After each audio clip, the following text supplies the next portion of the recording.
우리 말씀 듣기 전에 옆에 계신 분들 가면 인사합시다. 큰 은혜 받으시기 바랍니다. 우리 축복하며 인사하겠습니다. 제가 주일에 조금 힘주어서 좀 더 많이 나오시라 했더니 우리 교회 성도님들 얼마나 훌륭하신지 오늘 조금 더 나오셔가지고 또 모이면 모일수록 우리가 더 힘이 나니까 여러분 참 잘 오셨습니다. 그래서 우리 시간 말씀 듣고 기도할 때 하나님께서 지친 심령으로 나왔더라도 새 힘을 허락해 주실 줄 믿습니다. 오늘 설교 제목을 보고 여러 다양한 반응이 있지 않을까 생각하게 되었습니다. 항상 불안한 당신에게 라는 제목인데요. 목사님, 난 별로 안 불안한데 괜히 불안을 부추기는가, 뭐 그런 반응도 있을 수 있겠고요. 아이고, 이건 나 들으라고 하는 말인가, 그렇게 느끼는 분도 계실 줄 모르겠습니다. 우리가 살아가면서 불안이라는 문제는 늘 우리 가까이에 있는 것 같습니다. 나는 그 어떤 불안감도 느끼지 않고 살아가고 있다라고 말씀하실 분은 아마 한 분도 안 계실 겁니다. 그렇다면 질문을 드려봐야 되겠죠. 여러분은 요새 무엇 때문에 불안해 하십니까? 오늘 목사님 삘 받아가지고 설교 오래 할까봐 좀 불안하다, 뭐 이런 거 말고 요즘 뭐 때문에 여러분 그렇게 불안하십니까? 사실 우리나라 시국이 너무 혼란스러워서 아이고 우리나라 어떻게 될까, 불안한 마음이 들 수 있겠죠. 그런 것은 상황적인 불안이라고 말할 수 있을 겁니다.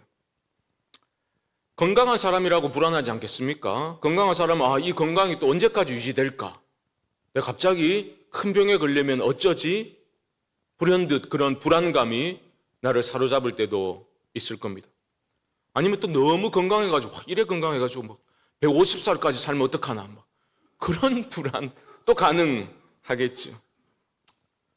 공부 잘하는 학생이라면 내가 이 좋은 성적을 유지해야 되는데 내가 시험을 잘 못 봐가지고 실수로 내가 원하는 학교에 가지 못하면 어떡하나, 뭐 그런 불안을 가질 수도 있겠고, 뭐 공부와 담을 쌓고 사는 학생이라고 불안감이 없겠습니까? 한 칸 잘못 올렸어가지고 성적이 또 잘 나와가지고 부모님께 헛된 또 소망을 심어줄까 봐 그게 또 불안할 수도 있죠. 돈이 있으면 있는 대로 불안하고 돈이 없으면 없는 대로 우리는 불안해하며 살아갑니다. 이 불안이라는 문제를 단순한 감정적인 문제로만 치부할 수 없는 것이 우리 육체의 건강과 우리 삶의 질에도 이 불안이라는 것은 지대한 영향을 미치기 때문이죠. 몇 년 전 통계이긴 합니다만 미국에서 하루에 팔려나가는 아스피린과 신경안정제 그리고 수면제 그 양이 하루에 30톤이 넘는다고 합니다. 하루에 30톤이 넘게 나가는 겁니다. 제가 듣기로는 우리 교회 성도님들 중에서도 좀 불면증 때문에 고생하시는 분들이 계시다고 들었습니다. 물론 불면증의 원인은 다양하겠지요. 심리적인 불안만이 불면증의 요인은 아닐 겁니다. 호르몬의 변화가 있을 수도 있고, 또 갱년기 되면 그게 그 말이지만, 그렇죠? 불안이 아니더라도 불면증에 시달릴 수 있습니다. 하지만 생각해 보십시오. 내가 정말 불안과 염려 때문에 밤새 한숨도 자지 못하고 이리저리 뒤척이기만 한다면 얼마나 안타까운 일이겠습니까? 그래서 우리는 우리 삶의 실제적인 문제를 할 수 있는 이 불안이라는 문제를 오늘 성경적인 관점에서 좀 들여다보고 이 불안이라는 문제를 우리가 어떻게 접근하고 또 어떻게 해결해야 할 것인가라는 것에 우리의 초점을 맞추고 말씀을 좀 살펴나가고자 합니다. 먼저 개념 정리부터 좀 해보시죠. 불안이라는 말의 반대말은 무엇입니까? 안 불안하면 안 되고 평안이죠. 평안입니다. 평안은 헬라어로 에이레네라고 하는데요. 이 에이레네는 총체적 지복을 가리키는, 여러분 잘 사용하시는 단어입니다. 히브리어 무엇을 번역한 걸까요? 샬롬입니다. 샬롬이 히브리어고 그것을 헬라어로 번역한 게 에이레네입니다. 우리말 개역 성경으로는 이 에이레네라는 단어를 평강, 평화, 화평, 평안 등의 단어로 번역을 했습니다. 신약 성경에서 특별히 이 평안과 꼭 함께 어울리는 짝으로 등장하는 단어가 있는데요. 바로 카리스, 은혜라는 단어입니다. 바울 서신을 보더라도요, 바울이 쓴 모든 서신에 반드시 나오는 인사말이 바로 이겁니다. 너에게 은혜와 무엇이 있기를? 평강이 있기를 원하노라. 빠지지 않고 등장하는 표현입니다. 사실 우리 주님이 이 땅에 오신 목적도 뭡니까? 우리에게 에이레네, 평안을 주시기 위해서 주님은 이 땅에 오신 겁니다. 그래서 양치던 목자들에게 예수님의 탄생을 알려주면서 천군 천사가 무엇이라고 큰 소리로 찬양을 했습니까? 누가복음 2장 14절 보시면 지극히 높은 곳에서는 하나님께 영광이요 땅에선 하나님이 기뻐하신 사람들 중에 평화로다. 평화 에이레네입니다.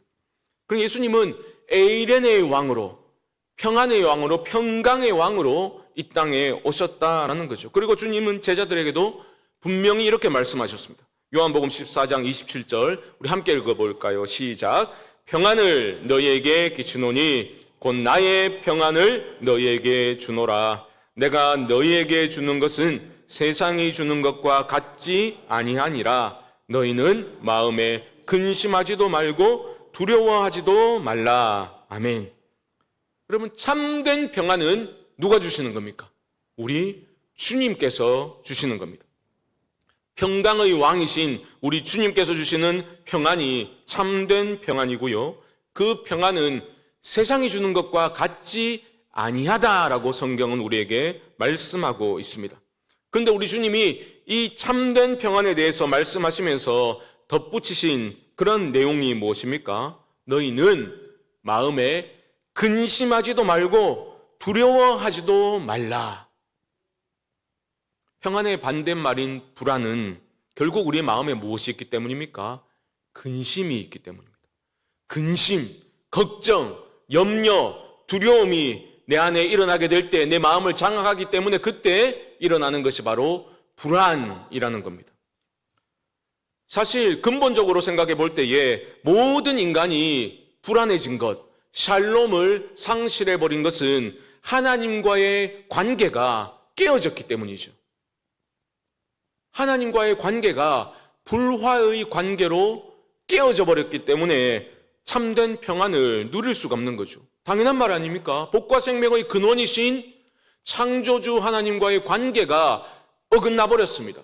불화의 관계가 되어버렸으니 어찌 피조물된 인간이 평안을 누릴 수가 있겠습니까? 그래서 우리 주님은 평강의 왕으로 이 땅에 오셔서 그 문제를 해결해 주셨는 거죠. 하나님과 불화의 관계에 있던 우리들을, 그 죄의 문제를 우리 주님이 대신 죽으심으로, 그게 피스 오퍼링 아닙니까? 화목 제물로 우리를 하나님과 화목케 하시기 위해서 우리 주님은 십자가에 달려 죽으셨죠. 화목하게 되어야 우리는 평안을 누릴 수 있는 겁니다. 근데 우리는 이런 질문을 하겠죠.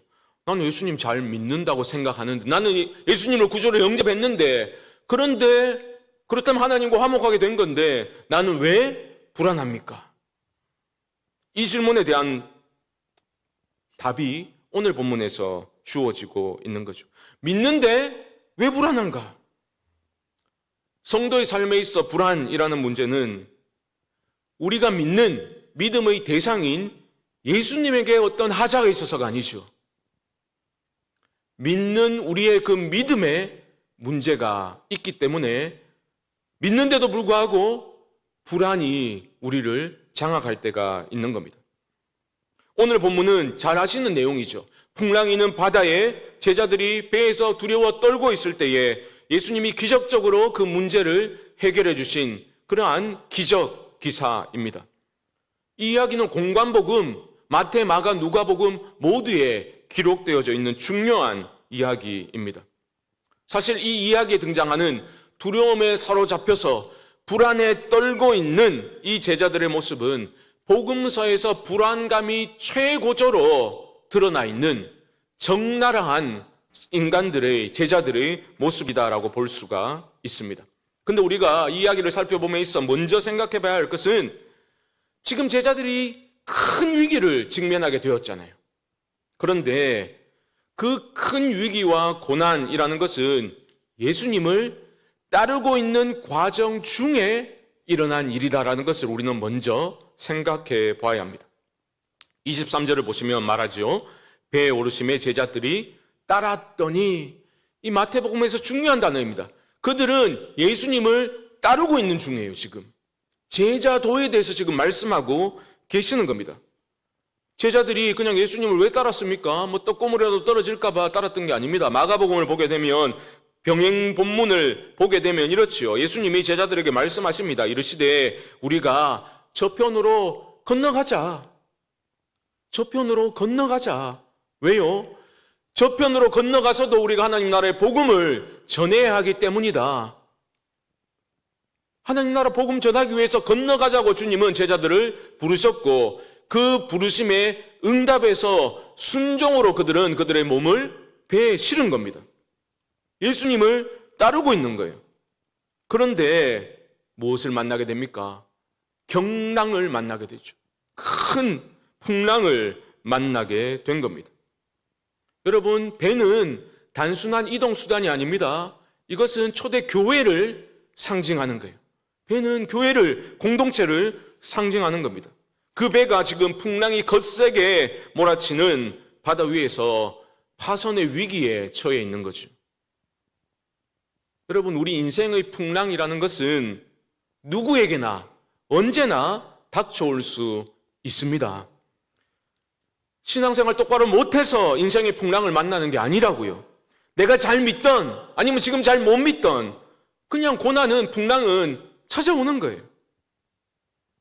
예수님을 따라 나섰던 제자들처럼 말입니다.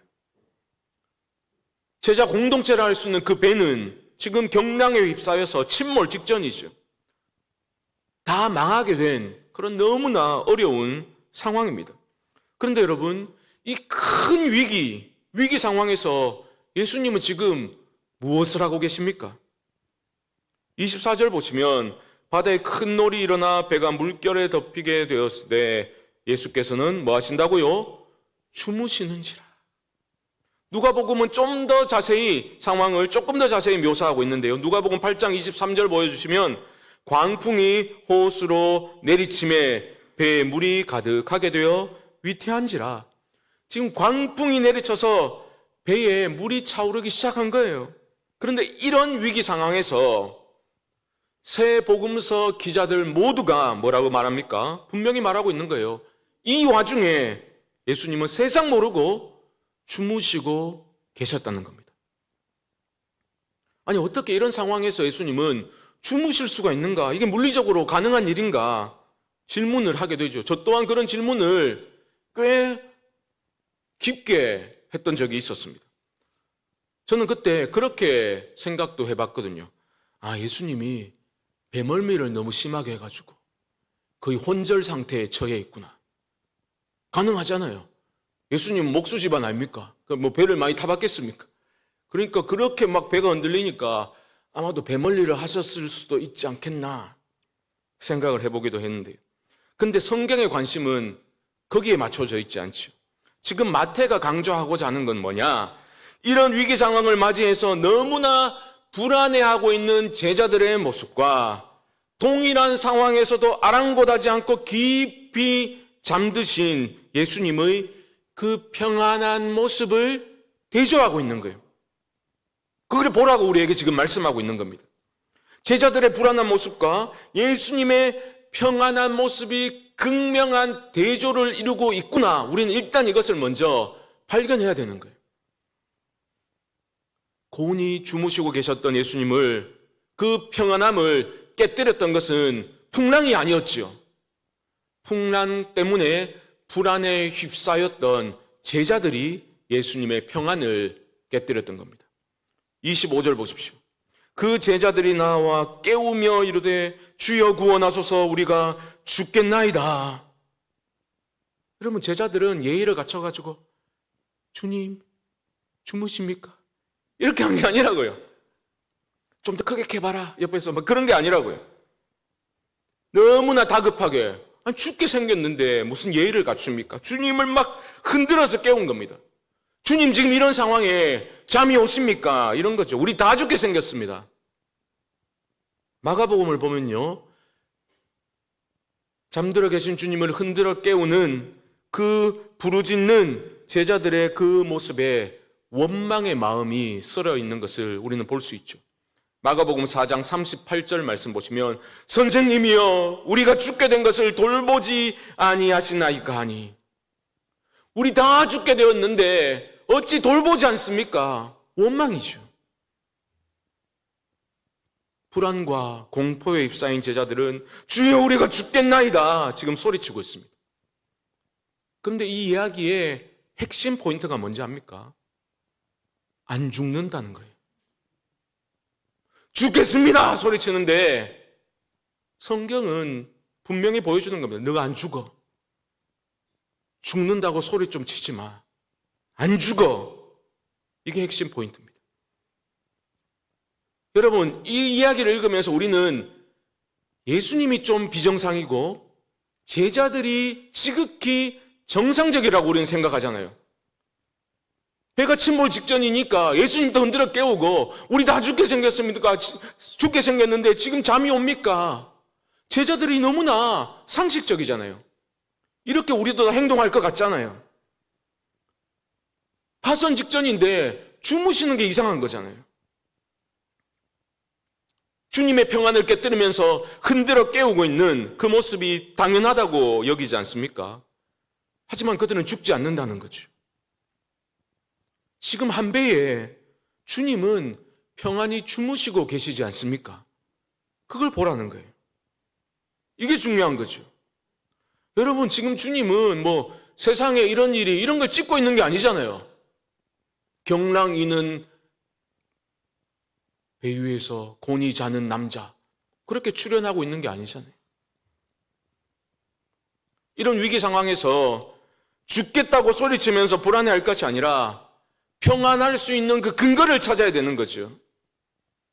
이 세상에 그 어떤 근거보다 확실하고 탄탄한 근거, 그 근거가 있다라는 것을 성경은 우리에게 가르쳐 주고 있는 거예요. 그 근거가 무엇입니까? 바로 그 같은 배에 계신 예수님이죠. 함께 하고 계시는 그 주님이 가장 확실한 근거, 불안을 이겨내고 평안을 누릴 수 있는 근거가 되는 겁니다. 불안에 휩싸여가지고 어찌할 바를 모르는 그 제자들의 모습은 당연한 게 아니라는 겁니다. 극복 불가능한 문제가 아니라는 겁니다. 모두가 그렇게 해야만 되는 일이 아니라는 겁니다. 만약 그런 거라면 우리 주님이 제자들을 책망하시지 말아야죠.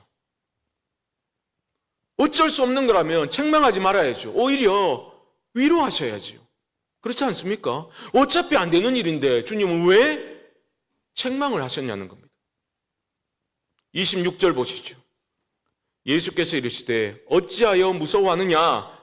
믿음이 작은 자들아 하시고 곧 일어나서 바람과 바다를 꾸짖으시니 아주 잔잔하게 되거늘.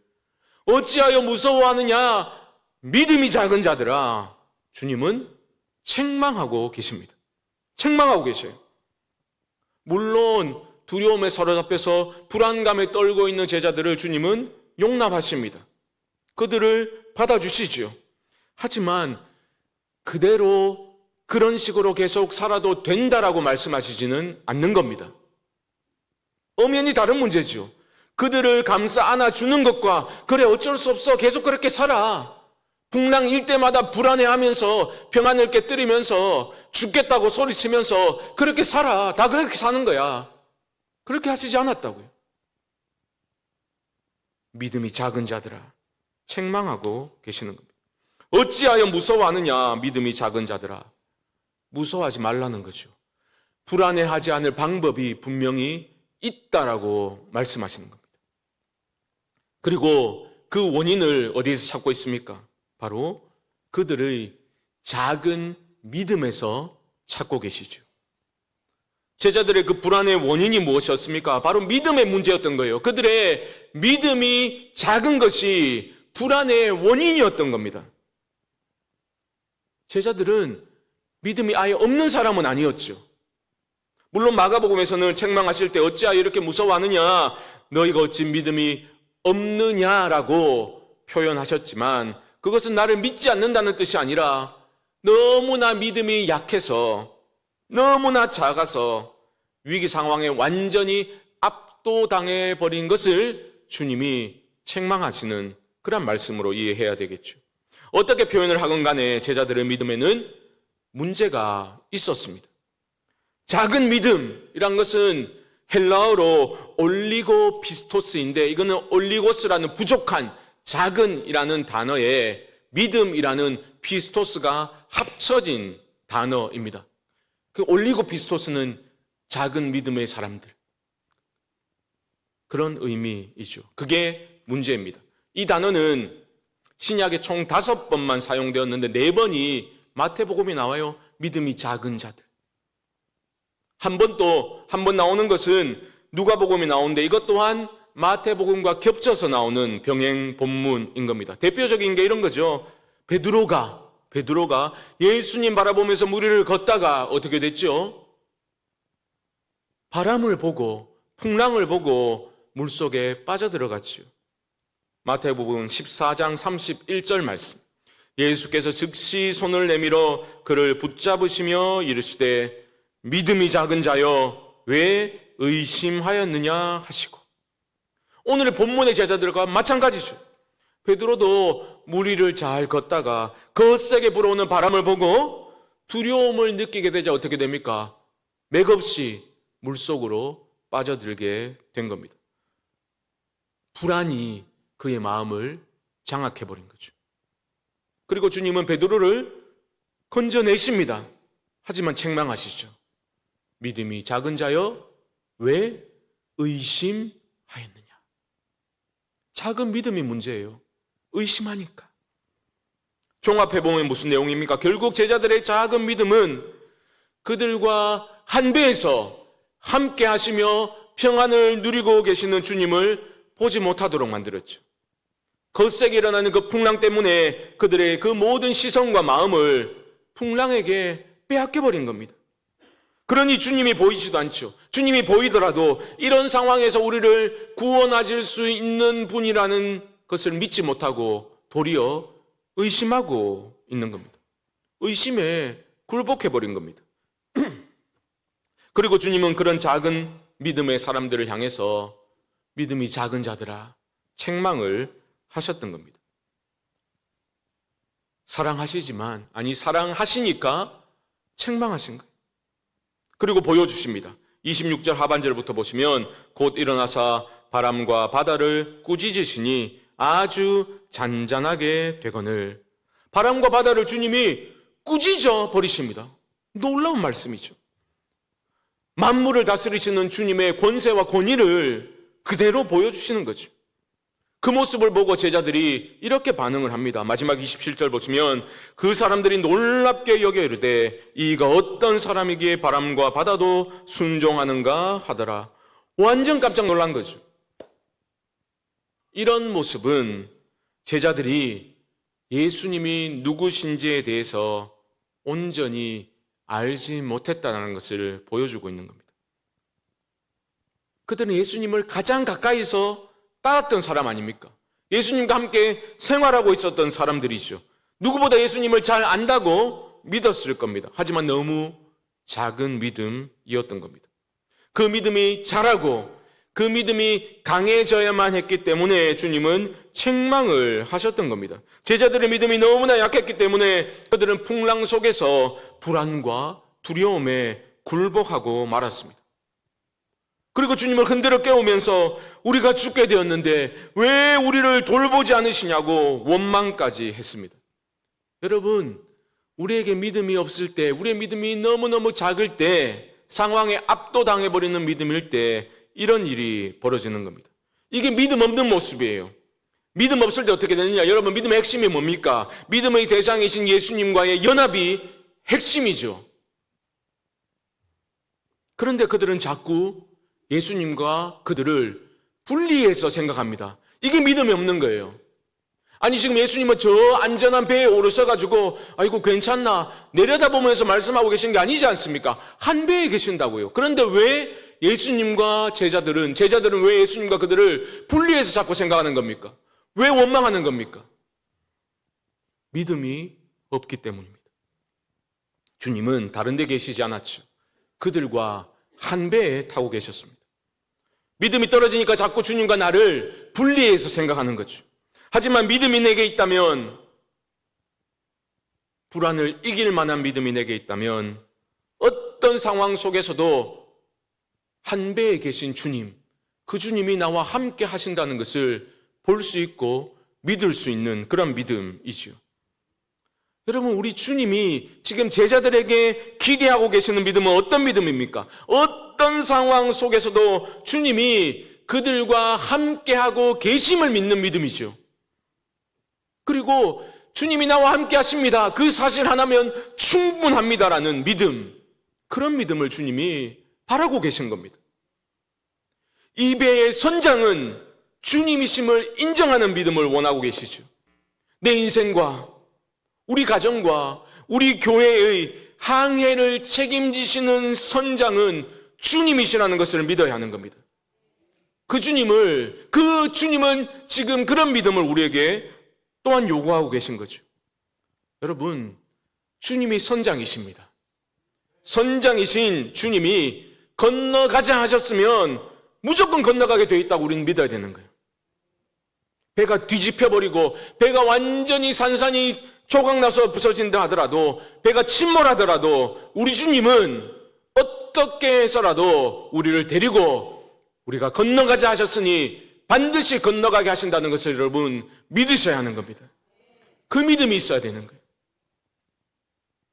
내 앞에 바다가 갈라지지 않으면 주가 나로 바다 위 걷게 하리. 바로 그런 믿음, 그런 믿음이 우리에게 회복되어야 하는 것입니다. 목사님, 내가 배 타본 지가 언젠지도 모르겠는데 자꾸 배 타는 얘기만 하고 있습니까? 좀 현실 속에서 먹고 사는 문제 때문에 얼마나 불안한데, 자녀들 손들 때문에, 살아가는 문제 때문에 불안할 것들이 얼마나 많은데 배 타는 얘기만 하고 있습니까? 살아가는 얘기는 다음 시간에 하려고요. 제가 그것도 준비하다 보니까 너무 길어져가지고 안 되겠더라고요. 그러니까 4월달에 한 번만 더 나오세요. 도적한다 이러지 말고 한 번만 더. 그때는 저도 생각해 보니까 이게 돈 때문에 좀 불안한 마음도 있고, 노후에 어떻게 될까 그런 불안도 갑자기 생기기도 하고 그렇더라고요. 그래서 제가 기도하면서 생각해 보고 말씀도 찾아보고 기도하고 그랬거든요. 하나님이 딱 이제 이 말씀을 성도들과 나누라. 4월 달에까지는 말씀 안 하셨지만 시간 관계상 4월 달에 하겠다. 다음 달에 한 번 더 나오셔야 돼요. 오늘은 풍랑 이야기만 하고 마쳐야 돼요. 사도 바울의 풍랑. 여러분, 사도행전 27장을 보면 27장에 등장하는 바울의 모습은 성큼 자라있는 큰 믿음의 사람이죠. 어떻게 할 수 있는가? 바울은 지금 죄수의 신분으로 로마로 가는 배에 자신의 몸을 싣고 있습니다. 바울은 알았어요. 이 항해가 위험하다. 그래서 말하기도 했습니다. 하지만 사람들의 말을 듣지 않았죠. 바울의 말은 무시당했습니다. 그래서 항해를 강행하게 되죠. 그러다가 광풍을 만나게 됩니다. 그 광풍 이름이 뭡니까? 매임이 익하면 안 되고 유라굴로 광풍을 만나게 됩니다. 큰 위기를 만나죠. 배가 표류하게 된, 그들이 표류하게 되었습니다. 배에 있는 짐을 다 갖다 버려야 됐어요. 무게를 줄이기 위해서. 그리고 누가는 그 당시 상황을 이렇게 말합니다. 구원의 여망마저 없어졌더라. 오랜 기간 동안 먹지도 못하고 모든 사람들이 다 절망에 빠져 있습니다. 아이고, 우리 다 죽었다. 또 그 얘기입니다. 죽게 되었다. 다 죽는다고 말할 때 바울은 뭐라 말합니까? 야, 안 죽어. 안 죽는다고 말합니다. 우리가 죽게 되었나이다 소리치는 제자들의 모습과 사뭇 다른 모습이죠. 바울이 표하는 자신감의 근거는 무엇입니까? 바로 그가 하나님을 바라보고 있었다. 하나님의 약속의 말씀에 그의 모든 것을 집중하고 있었다는 겁니다. 하나님의 말씀을 그에게 하셨거든요. 사도행전 27장 24절 보시면 바울아 두려워하지 말라. 내가 가이사 앞에, 가이사는 로마 황제죠. 가이사 앞에 서야 하겠고 또 하나님께서 너와 함께 항해하는 자를 다 내게 주셨다 하였으니 하나님 바울에게 말씀하신 거예요. 그러니까 다 우리 죽었다라고 말하는데 야, 안 죽어. 죽는다는 얘기 좀 그만해. 말할 수 있었던 겁니다. 상황은 너무나 절망적이죠. 먹을 것도 없습니다. 바다 위를 표류하고 있으니 얼마나 두렵고 불안했겠습니까? 하지만 바울의 시선은 그 풍랑과 기근과 절망적인 상황이 아니라 하나님께 고정되어 있었죠. 하나님의 말씀에 고정되어 있었던 겁니다. 그러니까 그가 이렇게 힘있게 선포할 수 있었던 거죠. 제가 너무나 사랑하는 말씀. 그러므로 여러분이 안심하라. 나는 내게 말씀하신 그대로 되리라고 하나님을 믿노라. 이 믿음을 하나님은 우리 모두에게 요구하고 계시는 겁니다. 안심하라. 나는 내게 말씀하신 그대로 되리라고 하나님을 믿노라. 여러분, 이 고백이, 이 선포가 몇 날 며칠을 먹지도 못한 자의 입에서 나오는 우렁찬 믿음의 고백이요 선포인 겁니다. 인간이 할 수 있는 게 아니죠. 하늘의 능력을 입은 믿음의 사람만이 할 수 있는 믿음의 선포입니다. 사랑하는 성도 여러분, 오늘의 말씀이 다 끝났습니다. 조금만 기다리십시오.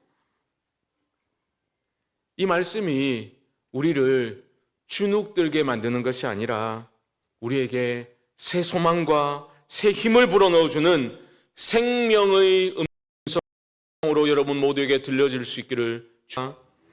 여러분, 인생이 괴로우십니까? 불안하십니까?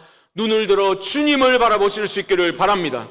상황에 굴복하지 마시고 두려움에 불안에 사로잡혀 살아가지 마시고 우리를 사랑하시기 때문에 주님은 그런 모습 보일 때마다 우리 주님은 책망하신다고요.